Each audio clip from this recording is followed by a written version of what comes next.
So, beliau selain di dekan di Universitas Pancasila, Fakultas Psikologi, juga adalah Dewan Pembina dari Yayasan Pemantapan Ideologi Pancasila. Jadi beliau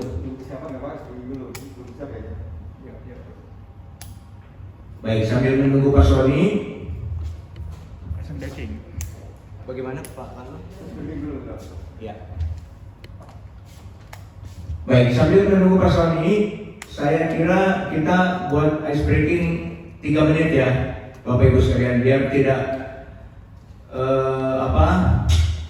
tidak full ya.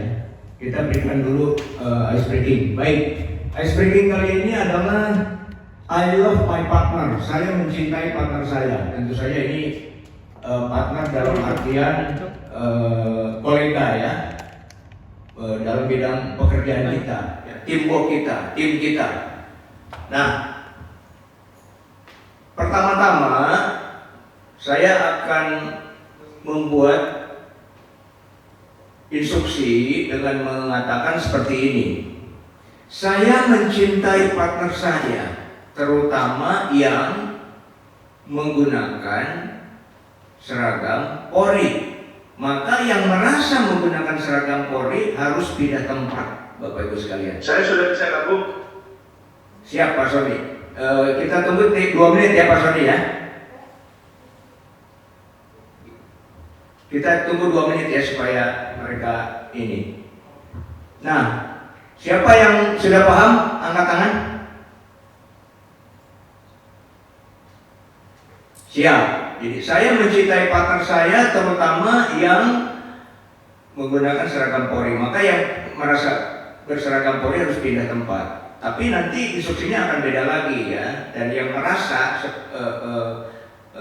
seseorang yang disebutkan di dalam instruksi saya, mereka harus pindah tempat ya. Katakanlah, siapa yang menggunakan sepatu warna hitam, nah mereka yang merasa. Baik, kita mulai kalau Anda sudah siap. Saya mencintai partner saya, terutama yang menggunakan sepatu hitam. Silakan pindah tempat, silakan.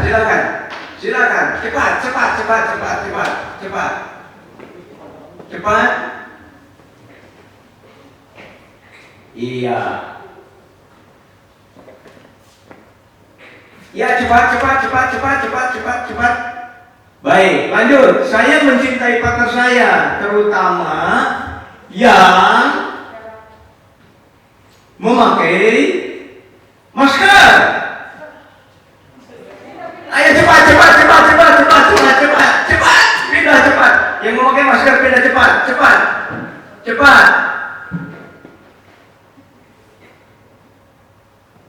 Luar biasa.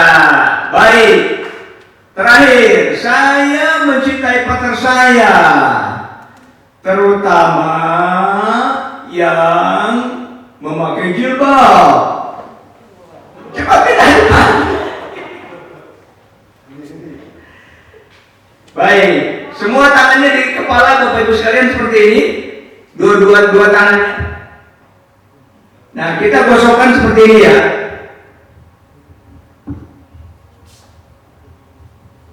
Ya, luar biasa.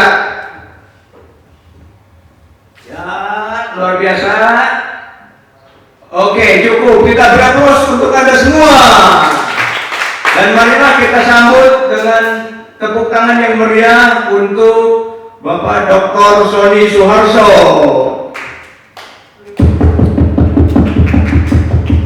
Dipersilakan Pak Sony. Terima kasih. Halo, selamat sore semuanya.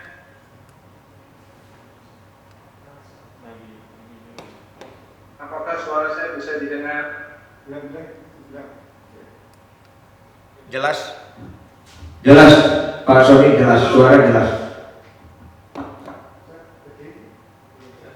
Jelas ya? Baik. Kalau boleh, tadi sudah mendengarkan video saya? Sudah.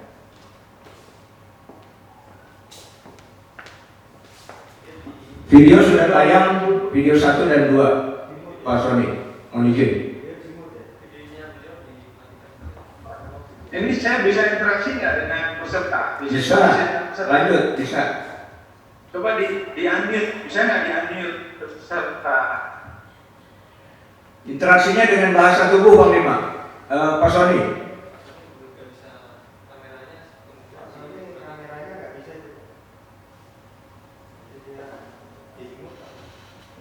Oh gitu. Oh Allah, nggak bisa, berarti ini one way. Iya, dengan bahasa tubuh. Angkat tangan bisa. Coba Bapak Ibu peserta, para instruktur angkat tangan semuanya. Ya, nah seperti itu Pak Sony. Siap, terima kasih. Oh, oke. Jadi ini nggak bisa dengar suara teman-teman ya saya ya. Ya, suara teman-teman tidak terdengar oleh narasumber. Mohon izin. Oke, baiklah. Kalau begitu kita masuk ke paparan saya, boleh? Ke paparan saya. Mas Welly bisa bantu share screen saya di PowerPoint saya.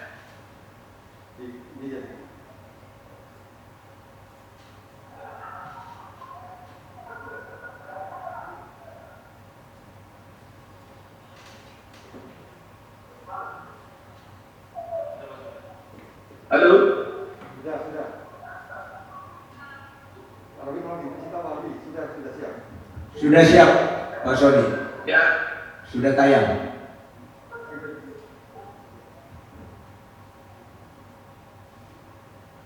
Baik, bisa jadi baik. Teman adalah dalam proses kita ada fasilitator, instruktur, guru, dosen, menjadi suara itu perannya sama, yaitu dalam rangka membuat orang lain lebih baik dan orang lain menjadi lebih pandai, lebih pintar, lebih bisa berubah dari saat ini untuk lebih baik. Judulnya adalah Tremovator menjadi trainer. Slide berikutnya. Halo. Nah, ini buku saya.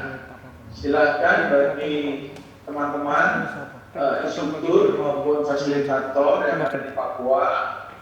Mungkin ada dari Gramedia di sana atau dari Shopee bisa, dari Tokopedia bisa kita beli di situ. Silahkan, nggak mahal, nggak sampai 100.000. Isinya sangat lengkap untuk mempersiapkan diri kita sebagai calon trainer atau calon fasilitator. Itu, next. Nah, menjadi trainer itu adalah sebuah panggilan, adalah sebuah panggilan hati, panggilan jiwa. Akan lebih powerful kalau itu kita lakukan dengan sukacita dan dengan hati yang luar biasa, dengan panggilan yang luar biasa. Tidak sekedar hanya menjalankan tugas rutin, peserta ngerti syukur, nggak ngerti syukur, itu akan lebih powerful kalau Anda betul-betul menghayati daripada peran kita.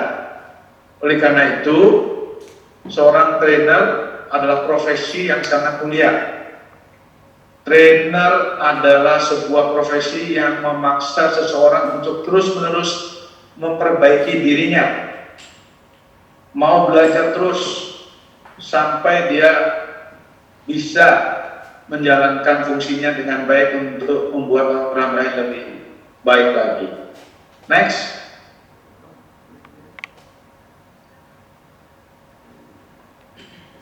Untuk menjadi seorang trainer, maka kita harus menyadari bahwasannya menjadi trainer atau instruktur adalah sebuah panggilan. Di situ hati kita.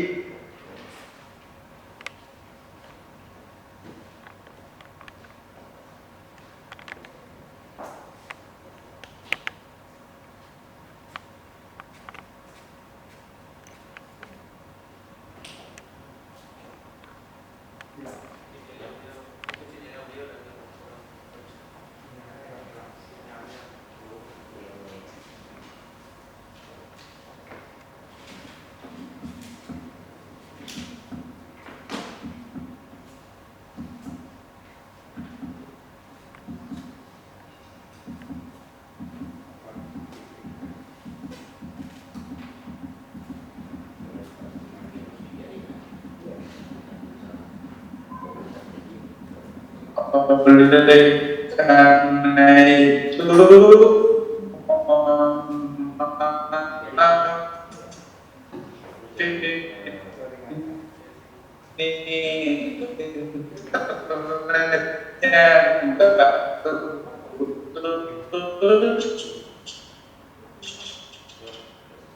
maka trainer adalah sebuah profesi yang memaksa seseorang untuk terus menerus, kemudian dia paling top dan terus tidak mau belajar dari ilmunya yang dia dapat. Dia harus belajar terus menerus menyesuaikan dengan perkembangan zaman. Dia tumbuh bersama pertumbuhan orang lain. Dia tumbuh yang pendidikannya kadang-kadang cuma SMA, ada yang cuma yang paling tinggi. Kita harus bisa menempatkan diri pada posisi mereka. Dia kaya dengan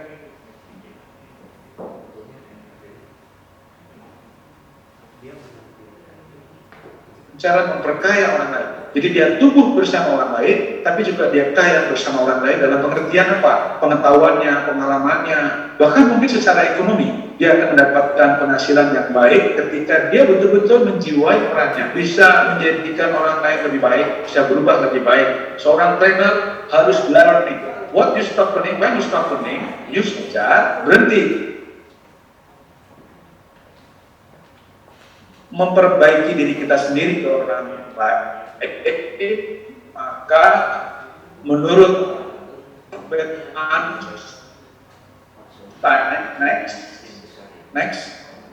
next slide-nya, Einstein mengatakan sebelumnya yang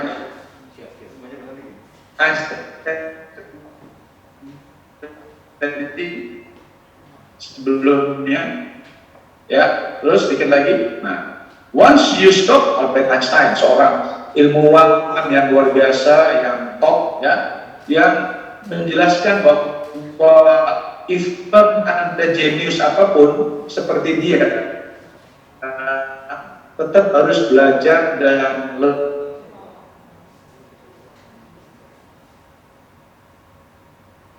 nanti itu kita belajar dari robot, kita belajar dari machine learning, kita belajar dari artificial intelligence, kita belajar dari augmented reality, kita macam-macam ya, dari dunia maya itu. Jadi kalau hari ini kita menutup diri, tidak mau belajar, berarti kita akan ketinggalan zaman dan kita akan menjadi manusia-manusia usang yang tidak bagi milenial. Next, lanjut.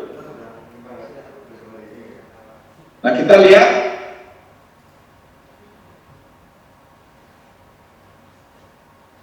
di beberapa negara hari ini semua cabang-cabang bank,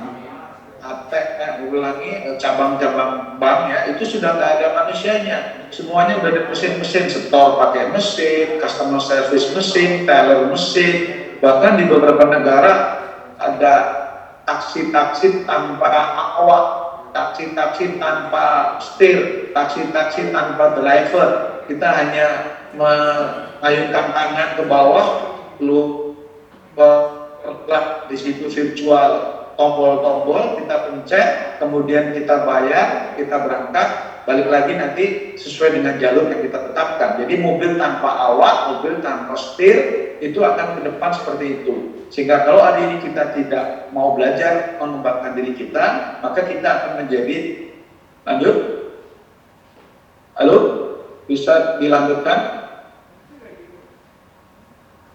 Nah, menurut para pakar, dalam abad ke-20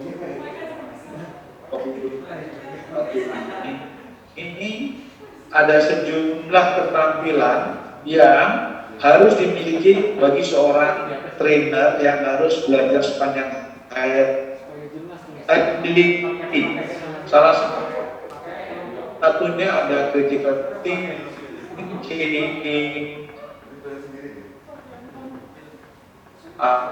ada communication, ada design thinking, ada creative thinking, ada innovative thinking, sehingga judul saya, buku saya itu Trainovator, ingin mengajak kita semua sebagai profesi trainer, menjadi trainer itu harus juga menjadi motivator.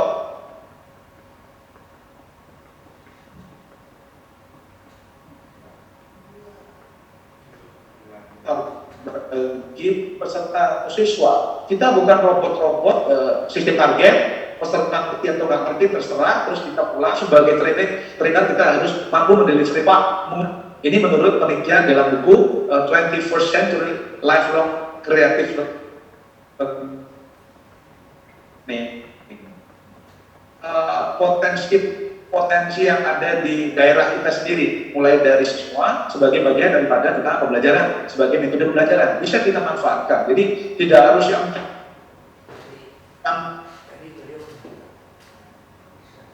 di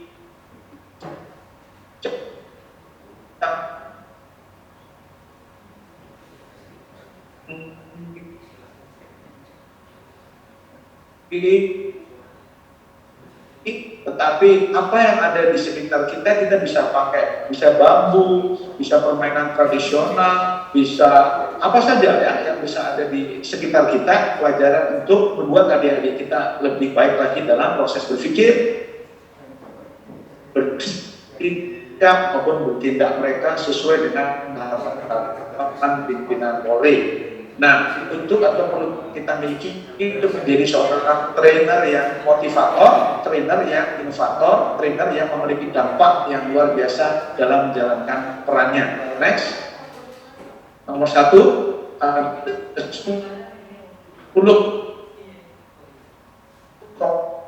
kompetensi ya. Nomor 1, mohon maaf bisa digeser slide-nya. Halo, ya. Pertama, seorang trainer harus konsisten dalam perilakunya. Dia harus menjadi role model. Jadi kalau yang tadi dalam video saya juga sudah saya sampaikan, kalau kita mau mengajari orang disiplin, maka seorang trainer sendiri harus disiplin. Kalau seorang trainer yang mengajari tentang problem solving yang baik, maka dia sendiri juga harus menjadi orang lain. Oleh karena itu dalam pendekatan eksperimen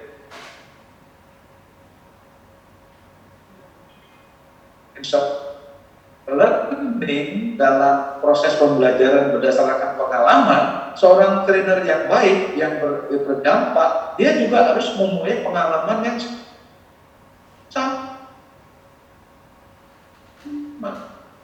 Jadi mau mendidik polisi ya dia paling tidak harus pernah belajar tentang bagaimana polisi yang baik atau menjadi polisi yang baik. Dia harus konsisten. Dia harus menjadi role model, dia harus menjadi contoh bagi yang akan diajarkan. Seringkali kita mengatakan jangan buang sembarangan kepada anak-anak kita, buang rokok sembarangan kepada anak-anak kita, tapi ayah atau ibunya memberi contoh yang sebaliknya. Bahkan kalau ditanya orang lewat telepon, kita mengajari dia berbohong, bilang bapak lagi nggak ada, padahal bapaknya lagi ada, lagi di rumah. Nah, artinya apa? Seorang trainer, fasilitator, instruktur tidak memberikan contoh yang baik kepada orang yang ingin diajarkan. Maka kunci pertama, kita harus konsisten dan kita harus menjadi role model. Oke, nomor 1. Nomor 2, lanjut. Halo, apakah suara saya terdengar? Halo. Nah, yang kedua, ini akan cepat-cepatan aja ya. Jadi mungkin tolong yang membantu saya cepat-cepat aja, begitu dengar saya langsung pindah ya. Yang kedua adalah clarity. Seorang trainer harus jelas apa yang disampaikan, jangan menggumam atau bergumam atau ngedumel atau kumur-kumur kalau kita itu sedang mengajar di depan. Kita mesti clear apa yang mau kita sampaikan, harus jelas tujuannya apa, maunya apa, lalu hasil akhir yang diharapkan apa, metodenya apa. Itu harus clear di depan, laksanakan tugas-tugas yang diberikan seorang trainer. Jadi instruksinya harus clear, harus jelas apa yang dipelajari hari itu. Oke, itu yang kedua. Yang ketiga, kompeten. Nah, oleh karena itu Biro SSDM atau Asisten Kedeputian SDM Kapolri hari ini memberikan satu pembelajaran bagi kita semua agar kita menjadi seorang trainer yang kompeten. Kita attitude yang baik, kita harus memiliki knowledge yang baik tentang apa yang kita ajarkan. Kita mesti baik dalam sikap kita sesuai dengan yang kita ajarkan, dan kita memiliki keterampilan. Kita bisa melakukan apa yang kita ajarkan. Itu namanya kompeten. Jadi trainer kalau nggak kompeten ya hanya sekedar ceramah biasa saja, tapi tidak dia melakukan. Banyak sekali orang tokoh pandai berceramah, pandai berretorika, tetapi dalam perilakunya jauh dari yang diucapkan. Maka dia akan kehilangan rohnya, dia akan kehilangan wibawaannya, dan kita tidak dianggap kompeten. Oke, lanjut. Yang keempat, confident. Seorang trainer begitu nyampe di depan, itu harus confident, harus di depan confident kepada peserta. Jangan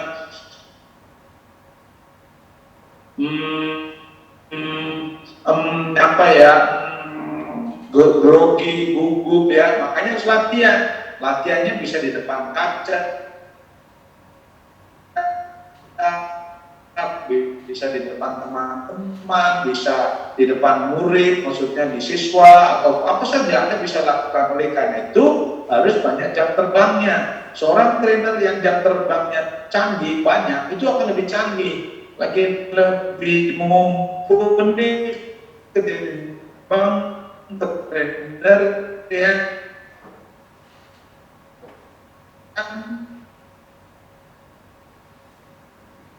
jam terbangnya biasa-biasa saja. Oleh karena itu kalau bisa setiap hari Anda harus berlatih, harus bisa mengungkapkan narasi-narasi dengan baik, harus bisa mengenai jelas apa yang ingin sampaikan. Lepas orang lain di depan Anda itu profet, jangan pernah ragu soal itu. Oke, lanjut. Nomor 5. Halo. Ya, terima kasih. Jadi nomor 5 adalah seorang terus kreatif. Jangan metodenya nyontek dari senior. Dulu senior saya begini Pak, dulu senior saya begini. Enggak, harus kreatif, sesuaikan dengan kebutuhan siswa hari ini. Kalau perlu pakai gadget atau pakai handphone atau pakai laptop atau silahkan. Anda nggak usah takut untuk menggunakan segala macam alat bantu yang bisa membantu Anda untuk bisa mendelivery materi dengan baik. Gunakan alat bantu apa saja, game boleh, permainan boleh, kuis boleh, pertanyaan, cerita-cerita atau humor, apa saja Anda bisa gunakan. Anda harus kreatif agar anak-anak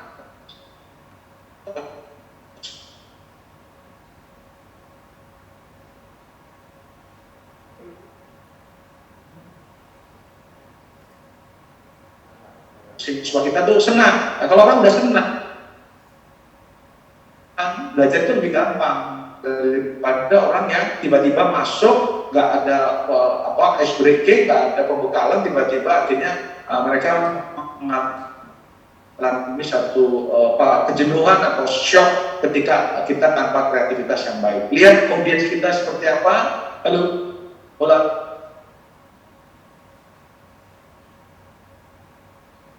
Next. Tampaknya agak bermasalah ya. Oke, kolaboratif. Seorang trainer harus bisa kerjasama baik dengan sesama rekannya maupun dengan peserta. Kita bukan orang yang paling tahu di depan itu seperti dalam video saya. Kita bukan orang yang paling pandai, paling pinter, tetapi kita menjadi fasilitator. Belum tentu yang di floor ya, peserta Anda itu tidak lebih pandai dari kita.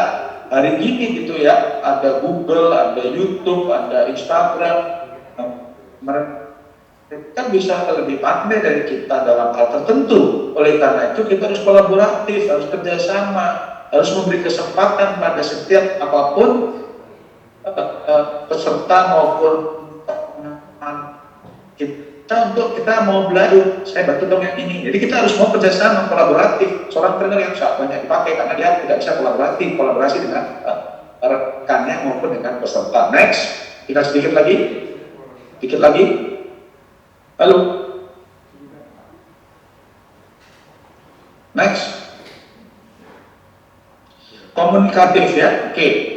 Jadi setelah kolaboratif, saya kira kita semua paham bahwa seorang trainer harus komunikatif. Kapan Anda harus bicara pada si A yang auditory, kapan berbicara sama yang visual, kapan yang bicara dengan kinestetik. Jadi kita harus paham tentang gaya-gaya belajar dari setiap siswa kita. Oleh karena itu materi atau slide-slide Anda harus juga menarik, kreatif. Ada harus bisa menampung orang yang visual, harus bisa menampung auditory, harus ada lagu-lagu atau film, tapi juga ada yang sifatnya adalah yang kinestetik, ada game-game dengan pendekatan experiential learning, sehingga kita bisa menjadi high impact di dalam mendidik.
Sinyal, gangguan sinyal.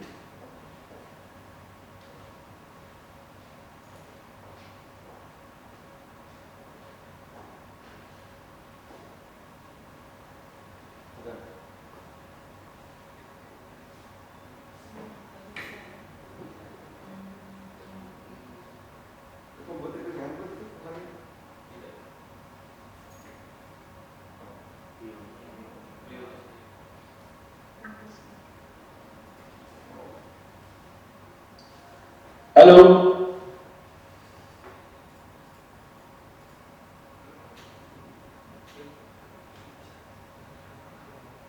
Halo.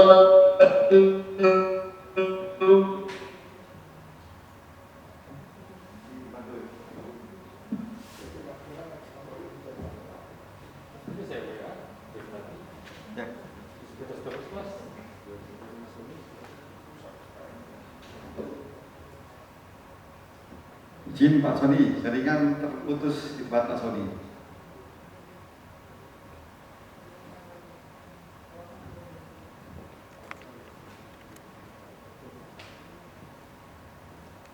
Ketika situasinya misalnya sangat perlu kita bangkitkan gitu ya, atau ada peserta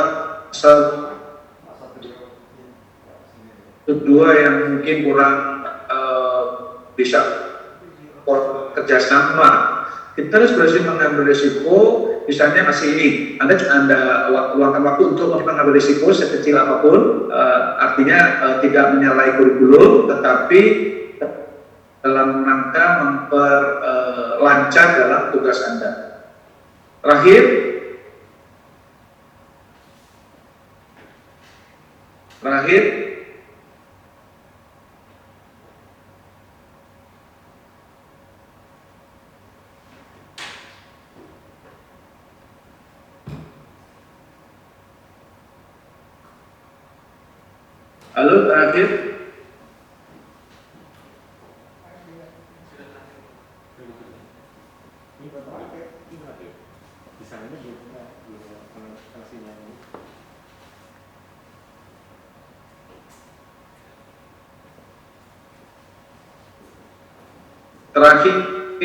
slide terakhir.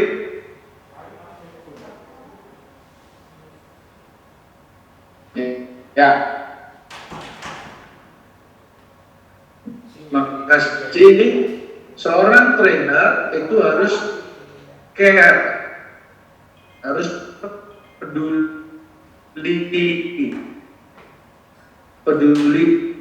dengan peserta, dia harus peduli dengan dirinya sendiri, pakaiannya, sebelum kita melakukan tugas kita sebagai trainer. Jadi semua alat pendukung, sarana prasarana maupun yang membantu kita, seperti hari ini misalnya, saya mohon bantuannya untuk membantu saya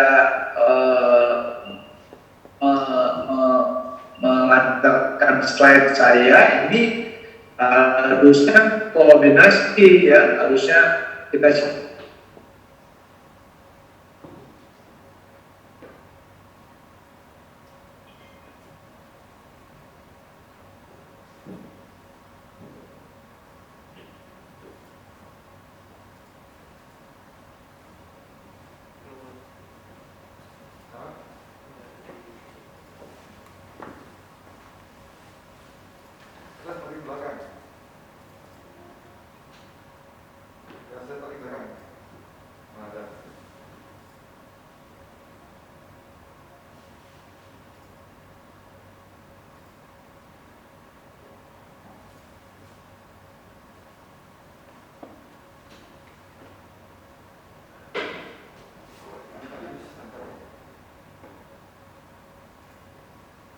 slide-nya saya kira sudah cukup, ada 10C tadi.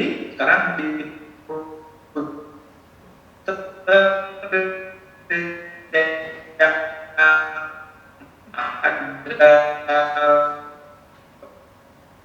video saya terkait dengan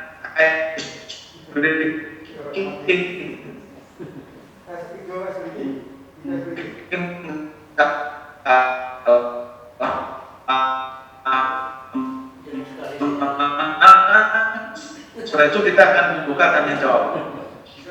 Tolong diputar video saya saja. Kan apalagi kalau dalam satu sesi itu berbagai macam latar belakang ya, misalnya dari departemen A, departemen B, departemen C, lalu mungkin dari geografinya dari Kalimantan, dari Sumatera, dari Jawa ya, biasanya satu kelas itu kan perlu sebuah suasana yang membangun kepercayaan, suasana yang membangun kenyamanan, suasana yang tidak ada rasa takut, segan, malu. Makanya kalau Anda lihat di depan, biasanya kalau kita menyelenggarakan pelatihan di hotel atau di gedung yang biasanya depan tuh kosong. Kenapa? Kan orang takut ditanya, takut nggak bisa jawab, malu, ya kan, itu apalagi orang Indonesia. Padahal itu apa? Inti dari orang nggak percaya diri. Orang takut ditanya, ditanya kok takut, ya kan? Nah, kalau diancam, mau ditanya aja takut. Nah, berarti apa? Training itu sebagai suasana yang menakutkan, suasananya yang membuat dia nggak nyaman. Nah, ice breaking menjadikan suasana itu menjadi dia lebih nyaman, tidak merasa terancam, tidak akan dipermalukan, tidak akan gagap dalam menjawab, ya kan, sehingga semua equal. Equal itu artinya sama kedudukannya. Even fasilitatornya sendiri menempatkan diri sebagai orang teman seperjalanan dalam proses pembelajaran, bukan orang yang paling tahu, bukan orang yang paling hebat, tetapi mampu mengendalikan, mampu memenuhi kebutuhan daripada peserta mau kemana arahnya. Sehingga ini membutuhkan keterampilan sendiri dan profesi sendiri. Sehingga seorang trainer yang hebat tentu sangat profesional, itu tentu dibayar mahal. Kenapa? Karena dia mampu mengkombinasikan berbagai macam kebutuhan peserta, diolah dengan kemampuannya, kemudian dia bikin materi yang ditujukan untuk mencapai tujuan organisasi. Nah, ini keterampilan itu menjadi luar biasa kalau dia tidak menempatkan orang yang paling tahu di tempat itu, tapi dia tahu karena dia paham tentang apa yang di delivery. Kenapa dia paham? Karena dia mengalami, ya kan, dan dia menyelami, dan dia banyak melakukan eksplorasi terhadap bidang itu, sehingga orang ini menjadi orang expert, orang yang ahli di bidangnya. Saya kira itu.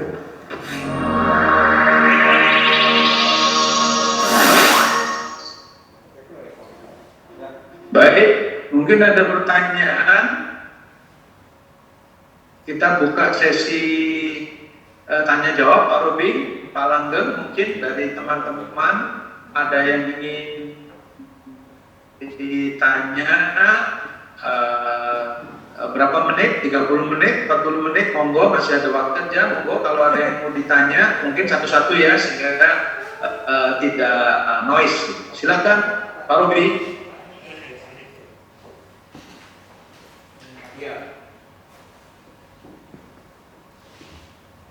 Baik, untuk Bapak Ibu sekalian di Papua dan Papua Barat, karena ini ada gangguan sinyal, mohon pertanyaan dibuat di WA dan kirimkan ke grup TWT.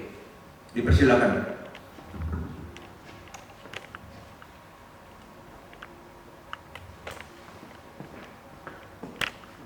Ya, waktu masih cukup luang. Ada disebutkan oleh narasumber tadi ada 30 menitan. Suara saya apakah bisa didengar? Pak Robi? Bisa walaupun sinyalnya Putus. Oke, kalau gitu saya sambil pindah, mungkin nanti bisa saya jawab melalui WA atau kalau bagus bisa melalui Zoom lagi ya. Saya mau ini saya menggeser sambil nanti apapun pertanyaannya bisa saya jawab baik video ataupun WA ataupun apa saja. Yang penting sekarang sinyalnya akan saya coba geser supaya bisa lebih baik, gitu ya. Siap Pak Sony, dan Bapaknya sudah bisa langsung melihat di Wakgroup ya, Bapak ada di TOT. Iya, terima kasih. Terima kasih.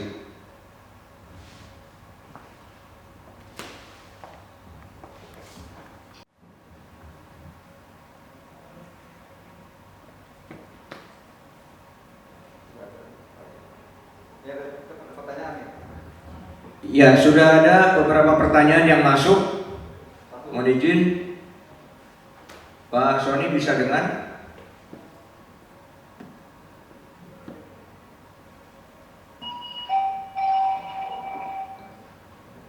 Saya bacakan yang Bapak sampaikan, ada 10 kemampuan yang harus dimiliki oleh trainer.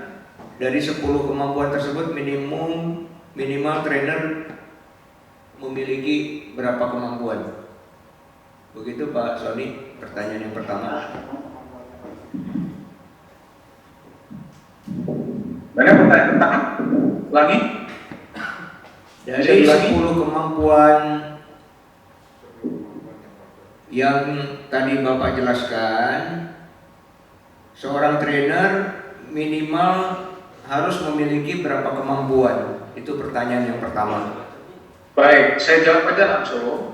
Jadi 10-10-nya itu kalau bisa ideal. Tapi satu saja yang paling Anda suka itu nggak apa-apa. Tapi saran saya yang paling dominan adalah confident, percaya diri.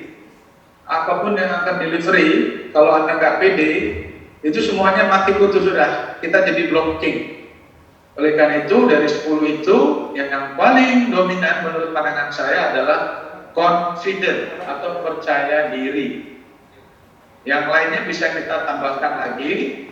Kalau bisa 2, 3, 4, 5 sampai 10 itu wow, itu sempurna.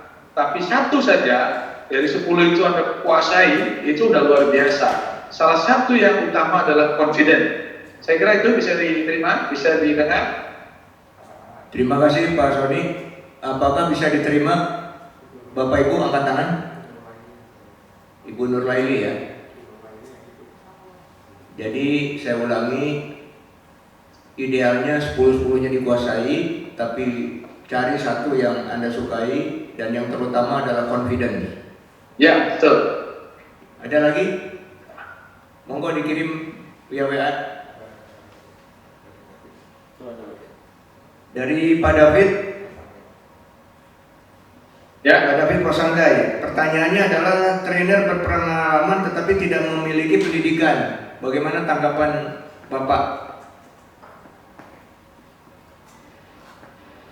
trainer berpengalaman tapi tidak berpendidikan, maksudnya tidak berpendidikan tinggi gitu maksudnya. Ya kurang lebih seperti itu tampaknya Pak Soni. Nggak masalah. Kan yang didengarkan orang kan kompetensinya, bukan pendidikannya. Mau berpendidikan, mau berpengalaman, tapi yang keluar adalah kompetensi apa yang dimiliki dan bisa diajarkan kan. Katakanlah seorang profesor, doktor, hebat, tapi dia nggak bisa mengajari orang untuk jadi pinter. Menurut saya dia bukan seorang trainer yang hebat. Tapi mungkin seorang yang pendidikannya tidak terlalu tinggi, tapi kompetensinya tinggi, dan dia bisa mengajari orang untuk kompeten, itu saya kira menjadi lebih efektif ketimbang orang yang bergelar-gelar panjang-panjang titelnya, tapi tidak memiliki kompetensi. Kompetensi tadi sudah saya jelaskan, yaitu knowledge, skill, dan attitude. Oleh karena itu, mungkin pendidikan, saya kira bukan nggak punya pendidikan, yang punya pendidikan, tapi nggak tinggi mungkin. Nggak tinggi pun relatif. Apakah S1 tinggi? Enggak juga. Apakah kalau diploma itu tujuannya kalau saya itu kepercayaan diri dan kompetensi, gitu loh, ujungnya. Jadi pakaian ada boleh, tapi kan membuat Anda pede. Kan Anda nggak mau jualan pakaian atau ya kecuali memang kita duta ya, duta. Tapi intinya kan kita ini mau menampilkan sosok trainer yang efektif dengan menggunakan aksesoris. Tapi ujungnya apa? Sebuah kepercayaan diri. Jadi apapun yang menempel di kita, mau baju, seragam, pakaian adat, itu sah-sah saja. Tapi ingat, dalam rangka apa?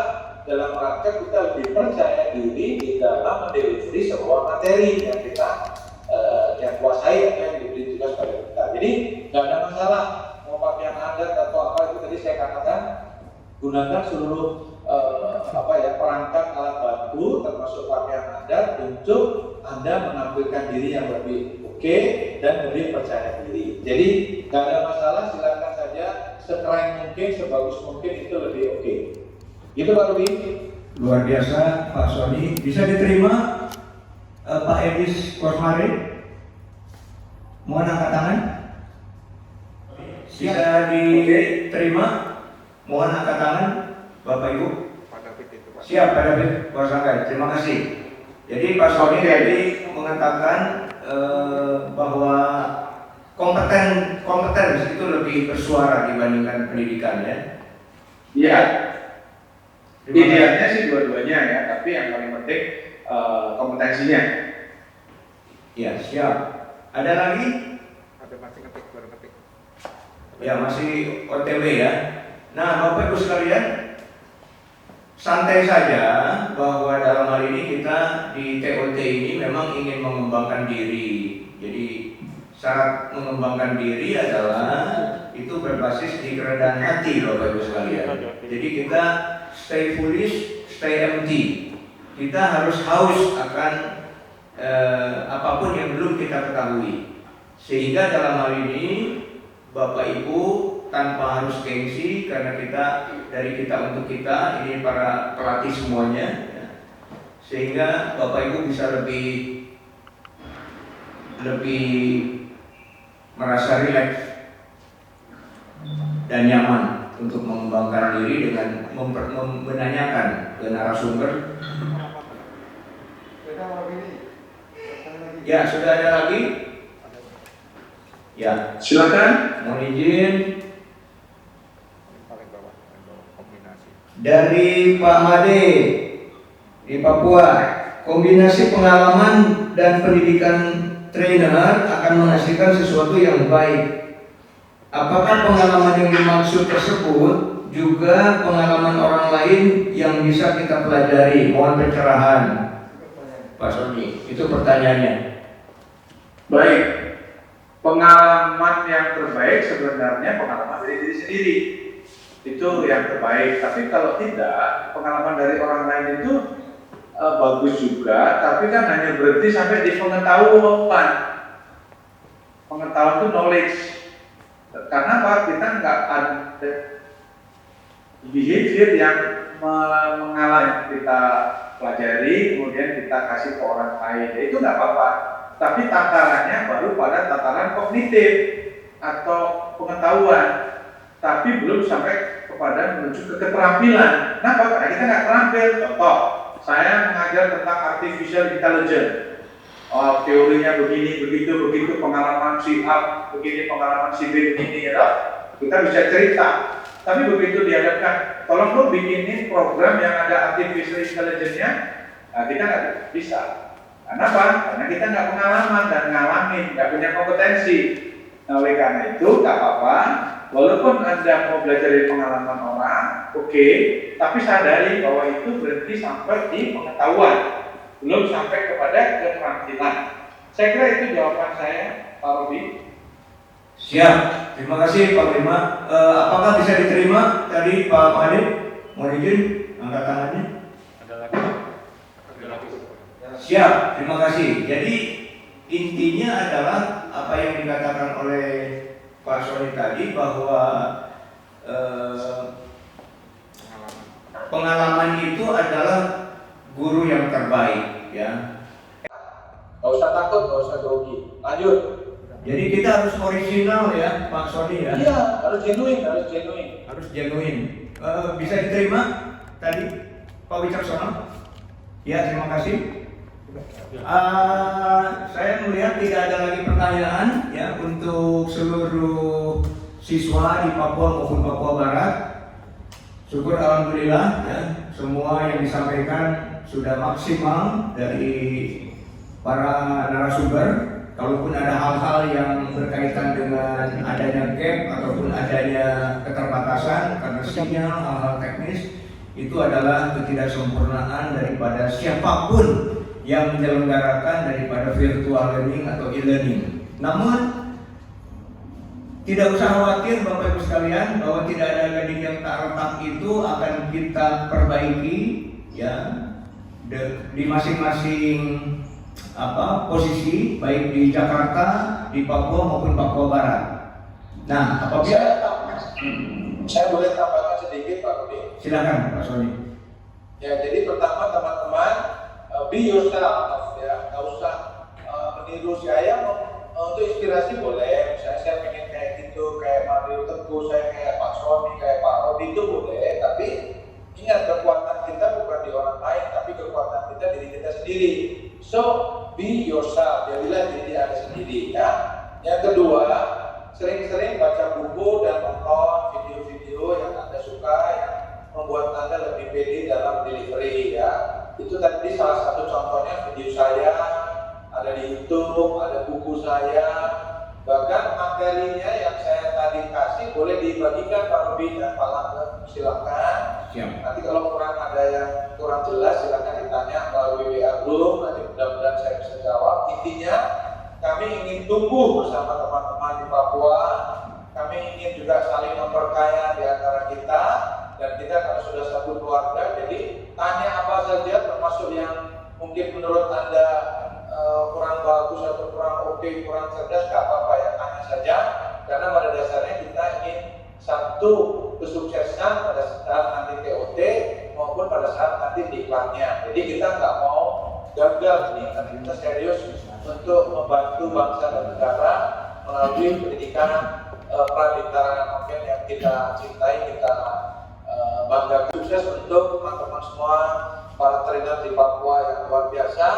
Saya senang kita bisa jumpa walaupun virtual, tapi yakin begitu COVID selesai kita ketemu dan kita akan saling memperkaya satu dengan yang lain. Terima kasih. Selamat sore. Shalom. Assalamualaikum warahmatullahi wabarakatuh. Salam Pancasila mereka. Luar biasa sekali. Kita beri aplaus untuk Pak Sony Suharso ya. Terima kasih untuk para siswa yang sangat luar biasa sekali sampai larut siang ya. Makan siangnya saja untuk yang non muslim terganggu, tapi kita secara positif dan ikhlas kita berada di tempat ini. Sebagai kata akhir untuk pelatihan TOT hari kedua ini, Bapak Ibu sekalian, bahwa seorang trainer tadi sudah dikatakan itu harus competence based, dan competence based itu hanya ada 3. Yang pertama adalah dia harus punya knowledge, pengetahuan. Jadi tambah tadi Pak Sony mengatakan baca buku dan sebagainya. Yang kedua adalah harus punya skill, Bapak Ibu harus meningkatkan keterampilan Bapak Ibu sekalian, baik dalam keterampilan membawakan games ataupun apapun ya. Dan yang ketiga adalah attitude atau sikap Bapak Ibu sekalian. Itu hanya 3 ukurannya ya. Nah, kalau nanti ditambahkan untuk menjadi kompeten dalam bidang tertentu di bawah Badan Nasional Sertifikasi Profesi, itu ada responsibility, accountability, dan experience. Jadi memang experience atau menambah pengalaman ini adalah satu fondasi dasar Bapak Ibu sekalian untuk mengembangkan competence based instructor atau pelatih yang berbasis kompetensi. Sekali lagi kita beri aplaus untuk Anda semua, baik di Papua maupun Papua Barat. Luar biasa. Sampai jumpa besok. Wassalamualaikum warahmatullahi wabarakatuh. Shalom, salam sejahtera. Namo Buddhaya.